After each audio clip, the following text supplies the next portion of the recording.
高考报名的人数再次突破了1000万大关。现在大家面临着一个非常重要的事情：报志愿。开讲了特别策划《我们的大学》。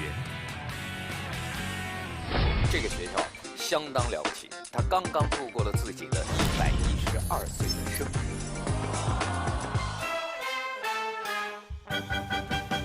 击个掌！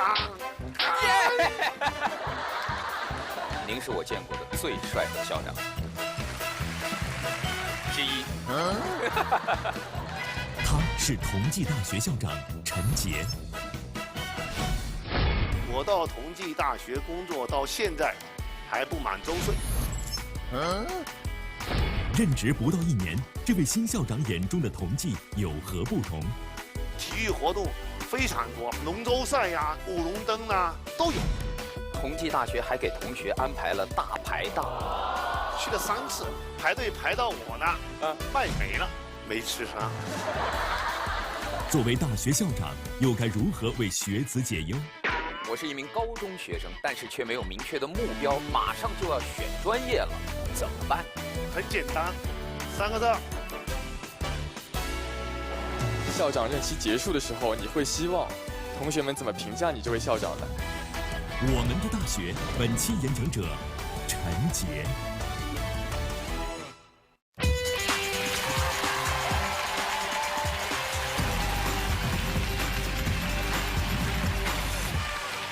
各位好，欢迎收看中国电视荧屏上首个电视青年公开课开讲了，我是主持人撒维宁，欢迎各位。萃取植物精华，科学气血双补，感谢熬夜标配云南白药气血康口服液对本节目的大力支持。今年据我所知是时隔10年，高考报名的人数再次突破了1000万大关。现在大家面临着一个非常重要的事情，是什么？报志愿。这是我们专门为今年刚刚参加完高考的这批年轻人，当然也为那些即将要离开大学校园踏上社会的年轻人准备的特别的礼物。为什么说是特别的礼物呢？因为对于即将进入大学的年轻人来讲，他们对大学充满了未知和神秘，但是对于那些即将要掀开人生新的篇章的年轻人来讲，他们又对大学校园外的这片世界充满了疑惑。所有的这些问题，我们都期待着通过我们的这些大学校长的分享，能够让这些年轻人一窥他们心目当中好奇的世界。我们今天这位校长到这个学校当校长，时间好像才刚不到1年，但是这个学校相当了不起。中国最早的7所国立大学之一，今年的5月20号那一天，他刚刚度过了自己的112岁的生日，所以他一直说自己是这个100年名校的一个新人。猜到是哪个学校了吗？同济大学。就这样一个霸气的学校的校长，却是极为的低调。除了他的学术成果之外，关于他个人的情况，几乎网上是查无此人。这样一个低调的大学校长，今天在这里会以一个怎样的面貌呈现在我们年轻人的面前？掌声有请同济大学校长陈杰。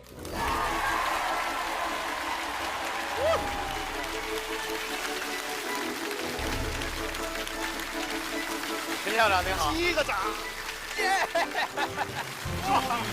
终于见面了。终于见面了。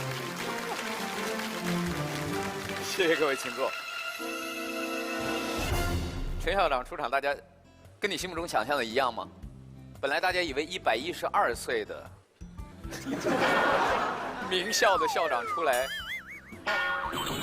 白发苍苍，结果一出来跟我说咱们击个掌，然后特别猛。陈校长今天出场之前，我们节目组的编导就已经给我打了预防针，说你一定要留神，说陈校长号称是中国自动化界最帅的科学家。民间不是，我听说这是中国自动化协会会长说的哦，是官方认证的啊。所以今天在这儿我也豁出去了，今天必须说一句我的心里话，您是我见过的最帅的科学家和校长。还没说完，之一，应该是最帅。还好你没有学自动化，你要学自动化，我们肯定是最帅的在这了。那得还好您没学播音员，您要学播音员，估计我们都得改行。哎，相互吹捧了的。但是，尽管网上关于您的资料很少，我以我的能力，仍然还是打探到了很多关于您的消息。是吗？您现在想走吗？下来说是吗？有点紧张，有点紧张。首先第一个，您有一个名字叫007校长，从0点到第二天0点，1周7天，不间断的工作。有的同学曾经测试过，半夜2点给校长发邮件，秒回。所以您是每天到了半夜，就拿着电脑等着同学发邮件，是吧？我主要是担心今天不把邮件处理完，晚上睡觉睡不踏实，主要是想为睡好觉。您还睡觉？睡觉还得睡。在大家的传说中，您是一天24小时，完全可以不间断的工作，但是第二天出现在大家面前仍然精神抖擞。那是机器人。所以大家看到校长的这个状态，你们就一定猜到，校长经常怎么着？锻炼。错，校长从不运动。这是真的吧？基本不运动。那您是怎么保持这种状态的？您是自动化是吗？不好意思告诉他秘密，靠吃。大家知道同济大学在全国除了他们土木工程系啊、建筑专业最有名的是什么？同济大学的食堂就是我们说的别人家的食堂。这是晚上的大排档，对吧？对。据说您自己也曾经想去吃这个大排档的小龙虾，没吃上。什么原因呢？去了3次，第一次去晚了，说没了；第二次去早了，说没开；第3次排队排到我那，卖没了。3次，35块钱一盘，蛮便宜的。所以您作为校长也没有特别通道，也得跟着同学排队去买。排队，那绝对排队，没有特别通道。在学校里面，校长跟老师、同学是一样的，在食堂吃饭。如果食堂的阿姨啊，或者是卖这个大排档的服务员看到您，也不会说多给您2只。不会，他们不认识。我估计不但不多给2只，反而说同学后面那个是校长，你赶紧把它全卖完。还有一件事是大家关注的，男女生比例真的像外面传说的那样，就失调到有一张图，网上传说的一张图。这是上课的教室的座位图，你们能数出有几个女生吗？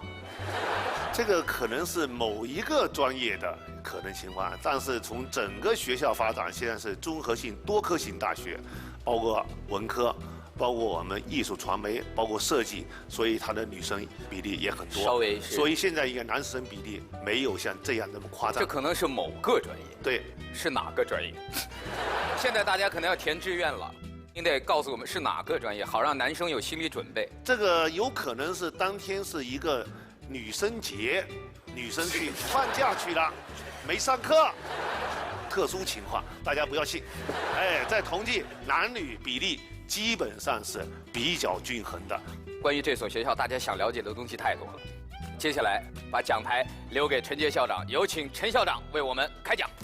好。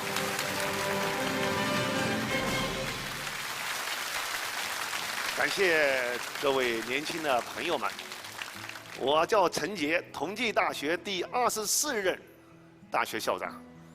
我到同济大学工作到现在还不满周岁，才10个多月。我今天能够站在这个地方，在开讲呢，跟大家一块儿分享一下我们同济大学。刚才邵老师说了一个同济大学，名字很响亮，很霸气。所以大家不知道同济大学这个同济2个字怎么来的。我们国家大部分的大学的名字是以地区命名的，以非地区命名的比较少。大家能举出几个例子吗？非地区命名的，清华、复旦、同济，对吧？同济怎么来的？大家知道吗？同舟共济，同心同德。这就是《孙子兵法》里面所说到同舟共济的这样的来源。那么同济，我现在刚才说了，我也只是一个新兵。去年的7月20号下午，宣布我到同济的任命。大家猜一猜，我到同济任命以后干的第一件事是什么？吃饭不对，您说？逛校园也不大对。听课更不对。任命宣布结束以后，我第一件事去看校史馆，我要学同济的历史。最早的同济大学是在1907年，在中西文化碰撞过程中诞生的。最早的同济是以什么起家呢？同学知道吗？医学，对，宝荣医生在上海创建的同济德文医学堂。到了12年，同济加入了工科，到了23年正式定名为同济大学，到了27年成为7所国立大学之一，这是同济的诞生的过程。但是到30年代，日本侵略中国，到37年的时候，在上海的同济大学的校园被日本轰炸成一片废墟。但是同济人的情怀不变，家国情怀不变，辗转搬迁，历时3年，从越南、云南走了9个省，14000多公里搬迁，最后落在什么地方？大家知道吗？在宜宾的李庄。李庄的人民啊，老百姓啊，乡亲们，把自己的口粮捐献出来，给同济的师生吃饭用，把寺庙祠堂腾出来，给同济的做教室、做实验室。在李庄，我们待了6年，到46年抗战胜利以后，又回到了上海，就是现在上海的四平路校区，就46年建到现在就没有搬过。这同济的历史，搬迁路途9年。同济人从来没有忘记过为国家、为人民培养高水平的优秀人才。非常有名的吴孟超先生，中国的肝胆外科的创始人，国家的最高奖获得者，就是在昆明时候入学，然后到同济，回到上海以后，48年同济大学毕业，这样的高水平的科学家。所以同济的历史非常厚重，这是对同济的第一个认识。再者，同济啊非常有颜值，有一个美誉说同济是同济人民公园附属大学，就戏称同济漂亮，跟人民公园一样。每年4月初的樱花节，它有改名的，叫做杨浦区人民公园，大家谁都可以进。这樱花大道每天来看的人非常多。那么学校从不收门票，同济大学校门是开放的啊。为了保持这种人民公园的这种风格啊，这附近路所有车、自行车都不让过，给老百姓、给人让道。在这里边有搞婚礼的，有跳芭蕾舞的，研究生毕业的时候旁边有个栏杆，学生就坐在底下，脚一翘一摇一摇一摇，是同济学位的标准照。后面是樱花背景，很漂亮。当然，同济颜值最高的是什么吗？知道吗？什么？校长？不对。同济大学最漂亮的风景线，是我们的学生们。今年即将迎来我们新生，可能会亮出更加亮丽的一道风景线，那是同济最美的。第3个，我感觉有温度。刚才邵老师说了，吃在同济，吃在同济2个含义：第一，吃得好，一般中午来说我都是4菜1汤拿个盘的；第二，还很便宜，学生食堂这样的饭菜大概就是6、7块钱。挺便宜的。大家不知道不知道同济最传统的菜4个字：同济大排。从原来几分钱卖到现在2块5。同济大排呀，它有个典故。那么在同济的校友里面，一般来说是按什么样来论？我是你的学兄学姐，你是我的学妹学弟呢？是按大排的价格来论。你是1毛5的，那大概是70年代的；你是3毛5的，是80年代初；你是1块2的，估计是90年代的。我现在吃的是2块5的同济的大排，所以我的辈分在同济就比较低了。刚才邵老师调侃的大排档，同济大排档是16年开始的，他当时有2个考虑，一个是大学同学们这夜里都夜猫子，上完课以后学完习以后搞实验以后吃什么饿了，那么解决大家肚子的问题。第二个还解决很重要问题是啥，你知道吗？其实各个大学门口周边都有一个黑暗料理，怎么清理这个黑暗料理？清不动，因为它有社会需求，所以学校啊就想从食堂供给侧改革。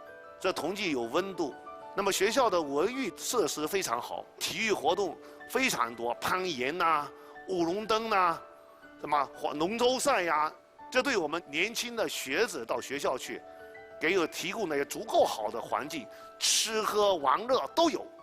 当然还有最重要学习哈。第4个感受，同济有朋友。同济共同发起的卓越联盟的大学，现在卓越联盟它的运行非常好。我们有很多的国际朋友，我们跟德国的合作，中德学院是纳入我们国家政府间的行为，还有中法学院、中西学院跟西班牙，那么还有跟联合国环境署、知识产权这些组织都有非常好的合作，所以同济的国际化是非常好的。这是我刚到同济，那么这些认识大家会很快就会跟我一样能感受到，这是初步的认识。那么我经过这半年多，我又进一步认识同济有包容。同济大学校园里边每一栋楼的风格都不一样，颜色不一样，结构不一样。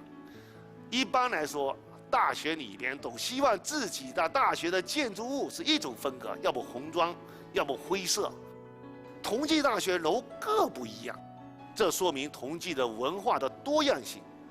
同济的老教师对年轻人是非常有情怀的，提携后学啊。我给你举个例子，建筑城规学院是同济最好的学院之一。那么这样的一个学院，它有一栋楼叫 C 座，设计的时候公开竞标，最后胜出的是一个刚满30岁的一个讲师，当时的院长老同志、名誉院长都帮他修改方案。大家想想看，我们年轻人到一个工作岗位跟老同志去拼，如果老同志没有一个足够的胸怀和度量，要想胜出还是有困难的。再一个，同济的发展，这家国情怀是非常大的。所谓情怀是什么？同济大学的师生啊，跟我们老师们一道面向国际最前沿的去攀登去，同时服务国家重大需求。身边的例子就知道啊，咱们知道港珠澳大桥吧？93岁的孙军院士，前几天刚刚得了追求卓越奖，是同济最高的荣誉奖。每年出差20多趟到30趟，93岁了。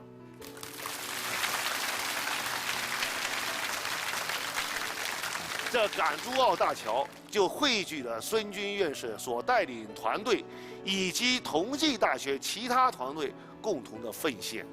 港珠澳大桥有个下沉的管道，就隧道，城管怎么对接的问题，有2个人工岛，人工岛怎么建设的问题，一些关键技术，同济给解决了。再一个，我们的国家重大战略需求，雄安。同济大学在雄安所设立的未来城市研究院，这是中国第一批大学进驻雄安，一块来规划雄安的发展。同济大学培养出来院士有多少人知道吗？你们猜猜看，23、24，不对，多少300多了点，140多位，其中还有2位是国家最高奖获得者。所以同济的担当精神，跟国家重大需求相结合，培养社会栋梁、专业精英，这是同济党代会所提出的口号。这是我们作为大学校长、作为大学老师的职责。所以同心同德同舟济，济人济世济天下，一直铭刻在同济人的心中。那么作为一个大学校长，可能也想想什么是世界一流大学。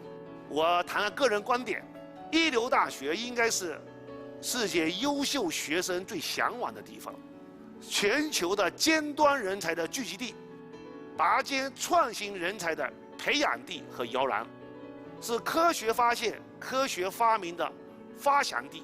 第5个标准是探索世界科技前沿主阵地。这是我们对一流大学建设的一个认识，这是我个人的一个体会。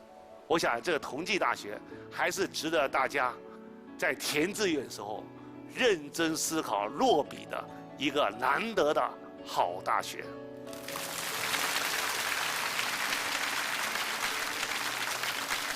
大家可能觉得你作为校长自卖自夸，不知道你怎么做，我简要介绍一下。在信息技术发展日新月异下，我们准备怎么做？怎么培养你们？第一个，学校现在正在用人工智能技术对传统的专业学科进行升级改造。第二个，为了培养拔尖创新人才，我们今年开始全面实行大类招生，10大类加5个特殊类。大类招生就是要打破专业的界限、学院的界限。进来以后，咱们进行大类培养、通识教育培养，鼓励大家打好基础，学好通识知识。为了实现这样的招生和培养，我们实行大类管理。今年设了8个学堂，按学堂式管理，大概每个学堂500到800人学堂。本科生进来以后，配专门的导师，一直到你们毕业为止。本科毕业以后，我们很欢迎大家进一步深造，上硕士，学完以后再上博士。我们进行国际交流，交流完以后优秀的，我们再给你们请回来，加盟到我们同济来。过了几年，你也站在这讲，跟我们过几年以后的我们的考生讲同济怎么好。再告诉大家，今年我们改造了66间的智慧教室。里边的设备、场景都是智能的、智慧的。教室的革命带动了老师教的方法的革命，也促进了学生学的方法革命。我时常到教室去转去，我也没跟老师说，我在门外趴着看一看这个课堂的情况。所以需要我们更进一步改进。未来怎么做，也给大家讲了这3点，还是值得大家去的，因为我也去了。我追随了同济20年才追到。我第一次去同济大学是98年，是参加当时的吴启迪校长组织的中国智能自动化的学术会议。没想到20年以后，我到这个大学当了校长了，成了第24任的校长了。那么对年轻人，我可能比你们年长一点。另外，我是同济大学这个校龄比较短的。所以未来怎么做，大学这个关怎么通过去？我想有句话跟大家共勉：敢为天下先。年轻人要保持自己的个性，强烈的个性。你敢为天下先还不行，还要脚踏实地干，扎扎实实的，不畏艰难，让老师、让家长、让学校、让社会认可你干出的业绩。我们很期待在同济见到大家。我今年一定在迎新处迎候大家。我希望跟每一个人去握手去来接大家，共同为我们同济的发展，为我们党和国家交给我们大学的使命的完成，为一流大学建设，我们共同努力，加油！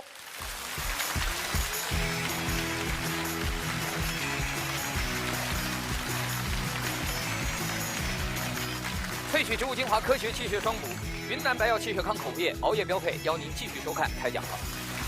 我期待着在同济接大家呢，你要去啊？您把大家接进校园，我负责把大家送到宿舍。太好了，大家听好了啊，邵老师说了啊，我接近校园，他送到宿舍。我是在北大，跟您开玩笑。谢谢大家，请坐，请坐。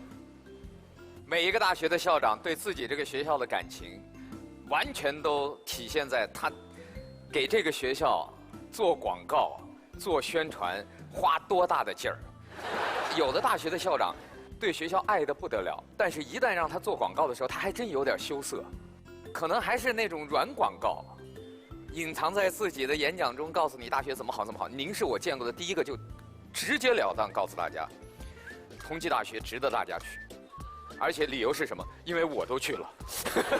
是，因为我都去了，你还有什么理由不去呢？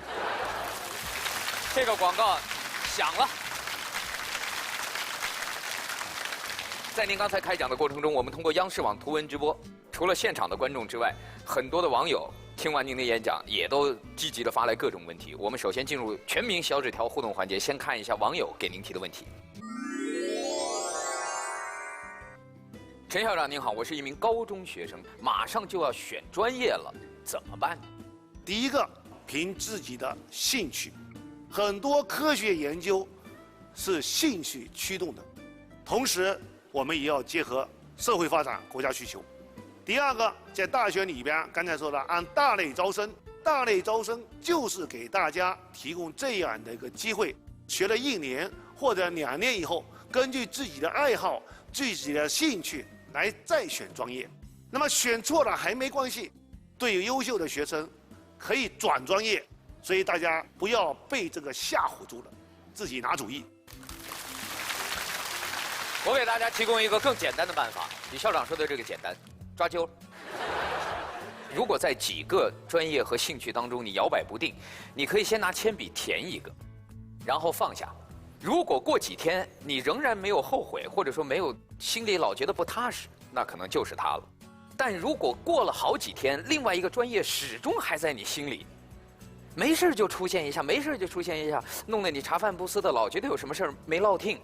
那这个时候，那个总在你心里冒出来的专业，也许是你潜意识里真正感兴趣、想钻研的方向。对，所以如果你用铅笔填，你还可以有机会再改，给自己一个缓冲期。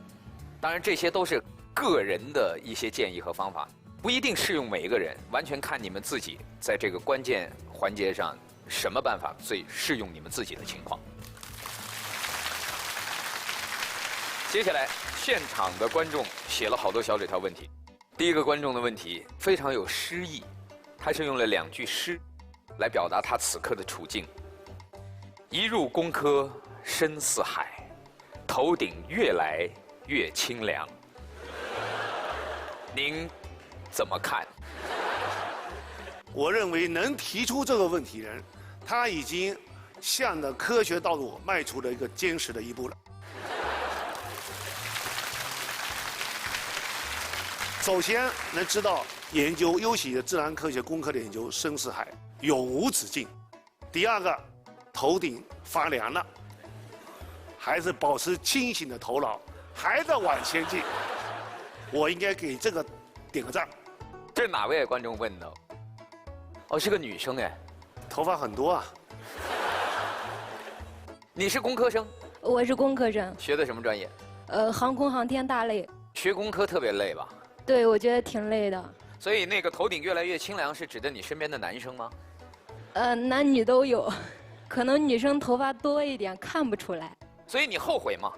我不后悔。像这样的优秀学生就应该硕士、博士、博士后一直读下来。好，老师，我听您的建议，我一路读下去。你想好了再说啊。你今天这一句话，把未来10几年全交代给工科了。未来一辈子都是工科的呀。你看看，我认为清凉是保持清醒的头脑的意思，它不是掉头发的意思。如果你真的是学一行爱一行，而且能把自己所有的才智都奉献给他的话，我觉得这个国家没有理由不越来越好。谢谢你们。接下来我把时间交给6位青年代表，大家可以跟校长好好的交流交流。校长你好，萨老师你好，我是同济大学土木工程学院的学生杨帅。以前嘛，同济的男女比在上海一直是很有趣的一个点，在理工科的学院中还是比较大的。就你那个班，大概是什么比例？快到10比1了，一个班级就3、4个女生。在5月20号那一天，这时候我们同济有一个生死考验。你问一个男生，你觉得520是什么节日？他会说这是同济的校庆啊。哎，对，同济校庆刚好是5月20。5月20号。校长，您的演讲虽然很好，但还缺了一点东西。因为我刚刚听到了，你还没毕业是吧？没毕业。校长，您刚刚介绍了同济大学，但是我觉得你没有介绍同济的男生。其实我还有一个身份，我是一名退伍大学生。这是他在部队的照片。在部队呢，主要是担负反恐防暴的任务。然后我回到学校，大家觉得，同济男生我又参过军，会觉得我挺严肃的。很多人的印象，土木学院的男生又土又木。所以我想，校长能够简单的介绍一下我们同济的男生，这样我能为你刚刚的演讲打满分。给同济男生打 call。杨帅同学他这个阅历啊，也正是体现同济的情怀。那么同济的男学生、男教师非常优秀。我给他举一个很生动的例子，是我们的一个辅导员，现在响应我们党的号召，精准扶贫，在云南大理州的云龙县当村儿第1书记。那么他是在另外一个村儿当书记以后，给他脱贫了，再给他调到一个比较贫困的永安村，继续当书记。我肯定要给我们同济的男生打 call。谢谢校长。这2年对你最大的收获是什么？我更加的成熟与理性。在入伍之前，我的大学生活是没有规划的，但是回来之后，我对大学的生活有了很好的规划，相比于以前有更大的进步了。祝福你。下一位。校长您好，小萨老师好。我就是来替同济女生证明的。我不仅是同济大学的学生，而且是土木工程学院的女生。哇！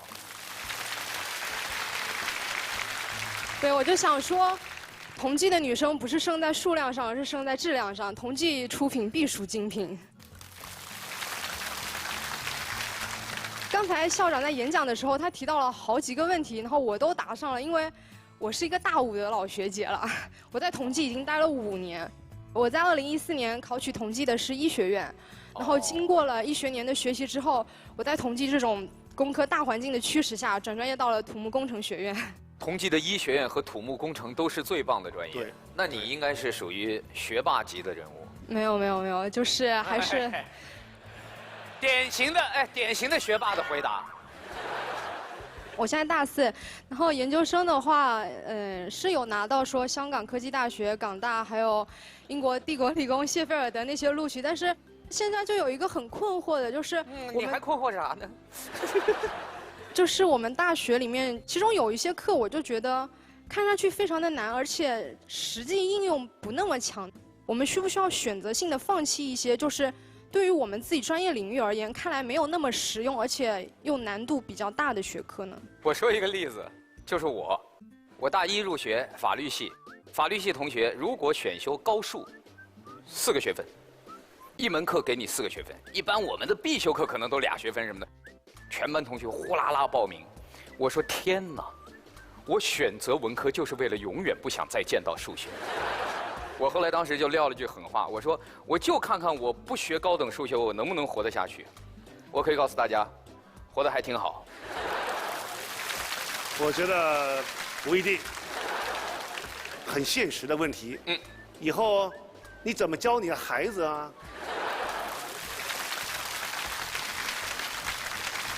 现在什么奥数了？你说你高等数学不学，孩子怎么教？我今天听到的让我最震撼的一个理论，学高等数学是为了辅导孩子。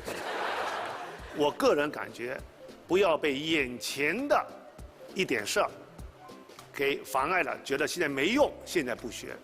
也许学的东西不是现在有用，可能是明天有用，甚至后天有用。就像学数学、学微积分，你学的时候肯定觉得这有啥用？那个算那符号那个，但是你没有了数学基础，楼是盖不起来的；没有力学基础，建筑是不可能完成的。所以我觉得还得再仰望星空，要脚踏实地。我觉得这个是同济大学的8个字，也是能够适合刚才你说这个目前的心理。谢谢校长。校长您好，我是来自北京中学的学生。我听说您是人工智能的大佬，就是说人工智能现在一直在通关人类的各种游戏，所以说我想问，假如说总有人工智能的出现，把这款游戏的所有的变数全都给终结了，那是不是说人类在游戏这方面就已经失去了它所拥有的乐趣？现在人工智能，我认为还在运用机器的强大的计算能力和所拥有的数据，在封闭的规则下，在一个结构化环境下完成单一任务的这样的工作。未来人工智能发展肯定是在开放的环境、复杂的环境、对抗的环境，像这种情况下，而且完成多任务，路子还非常长。不要担心把人的一个乐趣被机器带，这个是一个非常热门的一个方向，而且对别的学科专业也是一个赋能的技术，能够带动其他学科共同发展。所以不用担心人工智能，它就算把全世界什么围棋、象棋全攻破了，最后的堡垒一定在中国。你让它玩麻将试试。所以说我以后也想过说考那个人工智能的相关专业。您觉得同济大学跟其他的高校相比，有什么能吸引到我的地方吗？同济大学在人工智能上，今年都是新批下来的全国30多所设立这个专业的学校。同济大学现在正在打造人工智能上海的一个新高地，设立了智能科学技术高分学科，再加上我们这个本科专业，同时上海又设立了由同济大学牵头的自主智能无人系统的科学中心，来共同谋划人工智能领域的一个发展。我想你可以考虑，可以选择的。谢谢校长，谢谢撒老师。下一位，我是来自北京理工附中的一名高2学生。我的母校。对，您在北京理工大学做过很长时间，工作了36年，这是培养我、养育我的母校。我是从初1开始就在理工附中学习生活，然后现在在高2就是5年了嘛。学校高1的时候组织过一次培训活动，我也去了同济大学有一个参观交流活动，对这个大学非常的憧憬。但是我是一个文科生，对，我虽然是在理工附中上学，但是我还是选择了就是史地政这样的组合。我虽然对同济大学很向往，但如果我跟我父母说我想去同济大学学习，比如说艺术传媒、新闻这类的专业，他们就感觉非常不解，你怎么能去一个工科学校科专业呢？所以我就想问您一下，就是您怎么看待在工科学校里的文科专业？现在也是多学科交叉，今后的学科界限会越来越模糊的。我认为在工科里边的人文艺术类，也是你可以走向成功的很重要的一条路。我举个例子，朱逢博，歌唱家，朱逢博歌唱家，对，就是我们学校建筑土木类毕业的学生。像这样的例子还很多，所以是可以让你在工科中选择文科艺术类的能够成长。谢谢校长。他说，如果选择同济的文科类的专业，家长会奇怪。但是刚才其实校长反复在强调，同济不是一个工科大学。对，今天的同济大学是综合发展，你要真想去，一定能说服。这就是北大学霸看同济。下一位。萨老师好，陈校长好，我是来自中央戏剧学院的学生。如今我们很多高校都是有自己的人设的，比如说武汉大学就称自己是最美的中国的大学。那您觉得就是同济大学有没有属于自己的人设呢？您不懂了吧？人设，网络词，对，是个网络词儿，就是人物角色设计。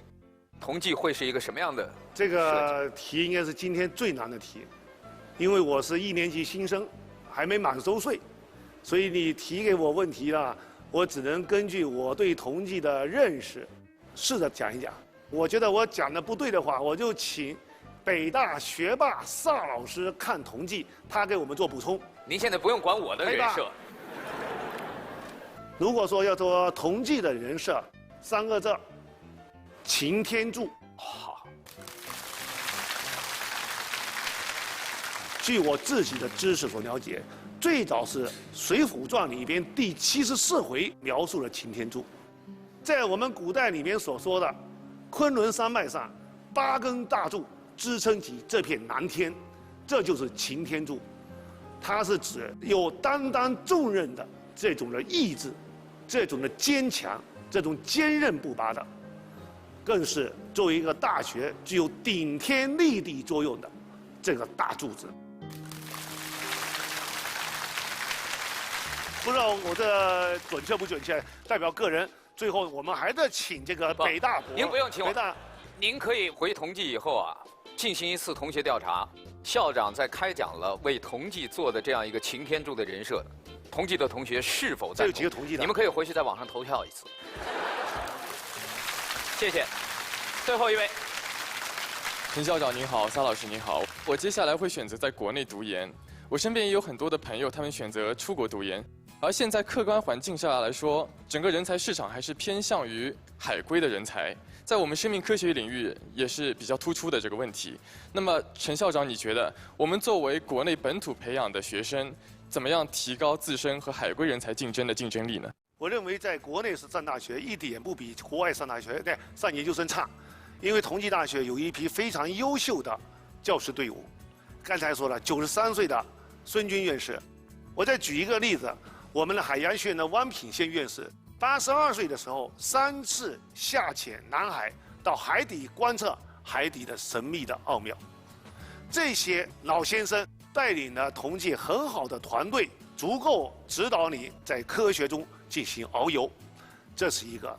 第二个，我们也正在响应我们国家的号召，对人才培养体系评价方法我们进行调整。我们现在更加注重他的贡献。真正能为国家、为社会进步做贡献的，我们都认为他是一个优秀的人才。所以，只要是金子，你到哪都发亮。感谢陈校长，经过你一番讲话，我对自己也更有信心。然后接下来一个问题，可能陈校长也会觉得有点难，就是你在自己校长任期结束的时候，你会希望同学们怎么评价你这位校长呢？本节目由金鸿魔法冰箱赞助播出，金鸿冰箱给你健康。校长刚到1年，你就问校长，哪天你要不干了，你希望大家怎么说？我倒没有非常关注要得到学生这么评价我，我就觉得现在按照学校既定的目标，我一步一步往前走，把自己的全部精力贡献给同济大学，这就是我的一个目的。感谢陈校长，感谢萨老师。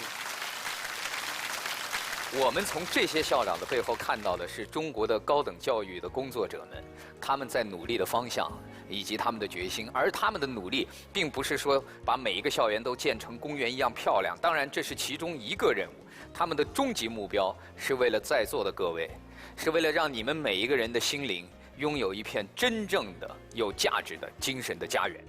所以，并不是说让大家通过校长的介绍来选择去哪一所大学念书。我们是想告诉大家，无论你选择哪一个学校，当你的双脚跨进那个学校大门的那一刻起，请你珍惜这段人生最美好的时光。感谢校长给我们带来的精彩开讲。最后重复校长的那句话：9月份开学，校长会在同济大学的门口等着各位，等着大家。感谢各位收看今天的开讲，再见。谢谢校长，谢谢。